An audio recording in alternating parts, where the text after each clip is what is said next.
I can't believe I had to wait this long to talk about it, but Nikki Bella is finally the Divas Champion. And you can say what you want, but this was one of the most logical and natural builds to a Divas title since Eve. With the way that Nikki was built up, she was the perfect champion at the perfect time. Unfortunately, WWE has done a terrible job with following up on it. And it's hard to believe why, because when you really look at it, there's been so many opportunities that WWE has just done nothing with. Starting with Brie's heel turn. Now, the moment itself could have been really significant if they had followed up to it the next night when Daniel Bryan returned, but instead, they do nothing at all. Daniel Bryan pretends like Brie doesn't even exist, which made that moment, as well as the last 4 months of her career, insignificant. And then there's a feud with AJ, where the only thing they had to do was let Nikki and AJ go back and forth.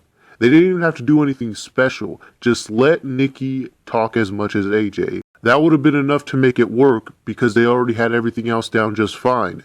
But instead, they literally do nothing to build the feud up at all. In fact, they purposely restricted Nikki and didn't even let her get any momentum on AJ. And even then, they could have still made up for that by letting Nikki destroy AJ to write her off TV. But they didn't even let her do that much. And even now, with the return of Daniel Bryan and the Authority, WWE could easily do something meaningful with the Bellas again. But they're not. And that's the problem, is that they're just not doing anything. They're not taking advantage of any of the opportunities that they've had, even though they've had plenty of opportunities to make her reign interesting. And since TLC, they haven't even been able to pick a proper direction for her. It started with Naomi, and I like this because Naomi right now is in the center of a relevant mid-card feud involving some of the most over superstars on the roster. It is almost like a mini AJ Lee push, and what they did well was, even with all the drama going on, they established that Naomi wants the Divas title. She's getting The Miz to set up title matches for her. That made the Divas title feel relevant to the point where in one night, they managed to make the Divas title match feel like the main event of SmackDown. So WWE proved that they do know how to build the Divas up through segments to make their matches more relevant. So why can't they do that more often? So I was ready for Nikki versus Naomi. I thought their matches had a lot of potential, especially after that live SmackDown match, and I thought this storyline could do some awesome things for both of them. But then they moved away from Naomi and onto Natalya, and while the storyline wasn't nearly as good, I was willing to accept it because one of my hopes for Nikki's title reign is a long match with Natalya, because that's something that I feel can help solidify her as a wrestler. And that's what I want the most, is for Nikki to have that one match that will finally prove everyone wrong. But then I realized that the Royal Rumble was going to be in front of the same smart crowd from last year, and one of my concerns was that the Divas match was likely going to be the match that they crapped the most on. But then they added Paige to the mix, and even though that was random, I think it was needed for the Royal Rumble because Paige is probably the only diva that can keep the Philly Smarks in check. Plus, any combination of Nikki, Natalya, Paige, and or Brie has potential for some really good matches. And that's been one of the highlights of Nikki's title reign, is that it feels like WWE is just barely starting to give the divas more opportunities in the ring. Well, at least when it comes to pay-per-views and special events.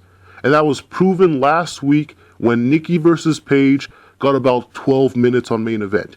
That was awesome. That was exactly what I've been waiting to happen. And this was a little bit different from the other matches. This wasn't a technical wrestling classic and it wasn't a spot fest. It was more of an old school psychological type of match. And it worked.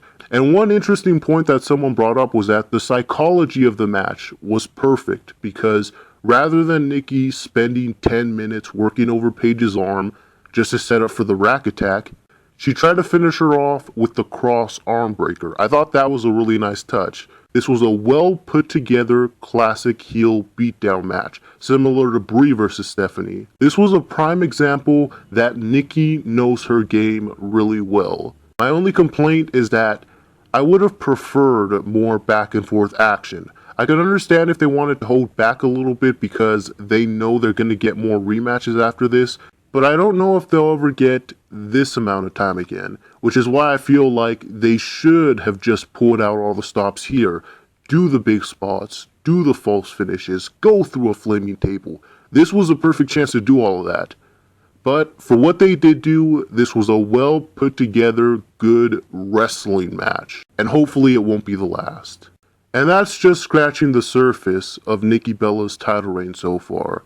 But I will say though that despite how badly Nikki's title reign has been booked, you can't deny that she does still have more potential as champion than anyone else in the division at the moment.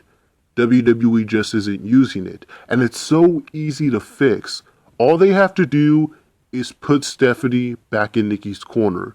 Even if they don't want to make that into a big storyline again, they don't have to do much. Just a few segments to put over that Nikki is Stephanie's champion. Let Stephanie book matches in Nikki's favor. That will instantly make Nikki the best heel champion in recent memory. It automatically makes all her feuds interesting, it gives her opponents an obstacle to overcome, and it sets up for several other big potential storylines. This could even help set up Brie's next face turn. Since Stephanie likes Nikki but hates Brie, Brie can turn face and go back with Daniel Bryan, and that will instantly give her back all the momentum that she lost during this heel turn. They have all the tools to make Nikki's reign memorable. The only way they can screw it up is by not doing anything. If they just take advantage of the potential that they have right now, Nikki could easily be the best champion in the history of time. That just about does it for this week. I know there's still a lot of detail that I'm not getting into, and I still have to catch up on TNA and Total Divas, but I've been delaying this video for too long, and I wanted to get it out already.